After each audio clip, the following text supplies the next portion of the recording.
देश भर में जब भी हिंदू त्योहारों पर मजहबी आक्रमण होते हैं तो पहला प्रतिकार बजरंग दल की ओर से होता है। भले ही इसके लिए उन्हें तरह तरह के आक्षेपों का सामना करना पड़े और सेकुलर न्यायतंत्र द्वारा उत्पीड़न झेलना पड़े। जो लोग 20 से 25 साल से कम आयु के हैं, उन्हें संभवतः पता भी नहीं होगा कि हिंदुत्व के जागरण में बजरंग दल की क्या भूमिका रही है। 8 अक्टूबर वर्ष 1984 को बजरंग दल की अयोध्या में स्थापना हुई। ये वो समय था जब भारत के अधिकांश राज्यों में हिंदू विरोधी सरकारें हुआ करती थीं। मुस्लिम तुष्टीकरण ही उनका एकमात्र एजेंडा होता था। लगता था मानो हिंदू दूसरी वरीयता के नागरिक हैं। सरकार और पुलिस से न्याय की उम्मीद करना सपने की तरह था। ऐसे अंधकार भरे समय में बजरंग दल आशा की किरण की तरह सामने आया। इनका ध्येय वाक्य था सेवा, सुरक्षा और संस्कार, और काम करने की शैली बिल्कुल हनुमान जी की सेना वाली। ये धर्म के रक्षक थे जिन्होंने राम मंदिर के लिए मुलायम सिंह यादव की पुलिस की गोलियां अपनी छाती पर खाईं। छोटे छोटे शहरों में मजहबी माफियाओं का आतंक हुआ करता था। बात बात पर तलवारें और चाकू लहराए जाते थे। पुलिस का कहीं अता पता नहीं होता था। तब हिंदुओं के मकानों, दुकानों, संपत्ति और स्त्रियों की रक्षा के लिए बजरंग दल आगे आया। जब मजहब विशेष द्वारा हिंदू लड़कियों को बहलाने, फुसलाने और उनके शारीरिक शोषण का अभियान शुरू हुआ तो यही बजरंग दल दीवार बनकर खड़ा हो गया। बजरंग दल के कार्यकर्ता सामाजिक मुद्दों को लेकर जागरूक होते थे। आवश्यकता पड़ने पर लाठी उठाना और चलाना भी जानते थे। बजरंग दल की शाखाएं देखते ही देखते पूरे देश में फैल गईं। उत्तर प्रदेश के छोटे बड़े शहरों में महिलाओं की एक पूरी पीढ़ी मिल जाएगी जिन्होंने बजरंग दल के भरोसे ही स्कूल से लेकर BA, MA तक की पढ़ाई पूरी कर ली। माता पिता निश्चिंत होते थे कि बेटी शाम को सुरक्षित घर लौट आएगी। ये वो समय था जब बजरंग दल दहेज के बिना शादी के लिए अभियान चलाता था। इसके संगठन में समाज के सभी वर्गों के लोग होते थे। ना ऊंच नीच की भावना, ना अमीर गरीब का भेद।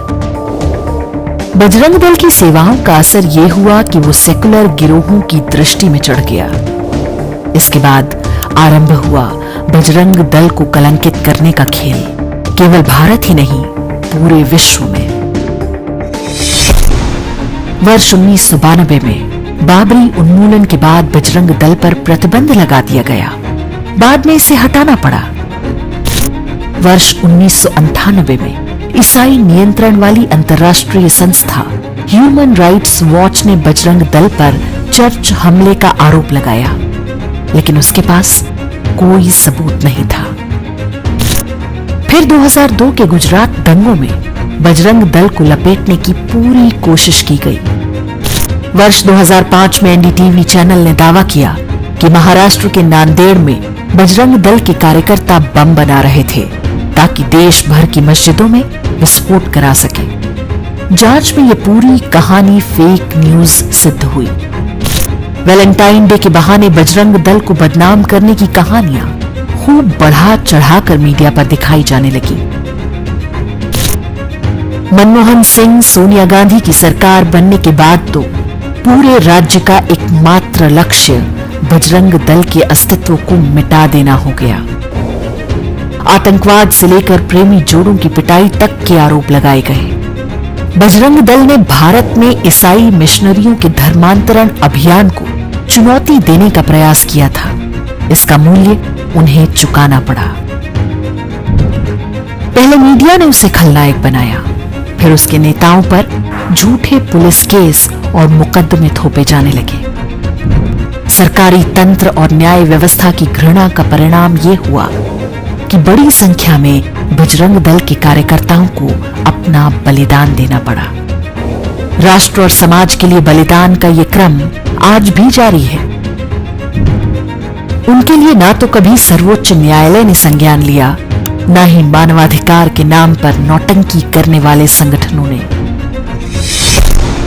बजरंग दल हिंदू समाज की प्रतिरोधक शक्ति का प्रतीक है। देश के जिस भी क्षेत्र में बजरंग दल की शक्ति कम हुई, वहां देश विरोधी मजहबी शक्तियों को सिर उठाने का सबसे अधिक अवसर मिला। सच ये है कि सुरक्षा सरकार और पुलिस का काम है, लेकिन जहां एक पूरे सामाजिक वर्ग को काफिरों को घेरने, दौड़ाने और मारने का प्रशिक्षण बचपन से दिया जा रहा हो, वहां पर पुलिस थाने के भरोसे बैठने पर वही होता है जो हम आए दिन बंगाल, केरल जैसे राज्यों में देखते हैं। एक समाज के रूप में हमें बजरंग दल और उसकी सेवाओं को सदैव स्मरण रखना चाहिए। ये नहीं भूलना चाहिए कि कैसे कुछ राष्ट्रभक्त युवाओं ने कांग्रेस और समाजवादी अंधकार युग में हिंदू स्वाभिमान की रक्षा की। बजरंग दल के कार्यकर्ता हमारे धर्म योद्धा हैं। उनका साथ दीजिए, उन शक्तियों का विरोध कीजिए जो उन्हें मिटाने में पूरी शक्ति के साथ जुटी हैं।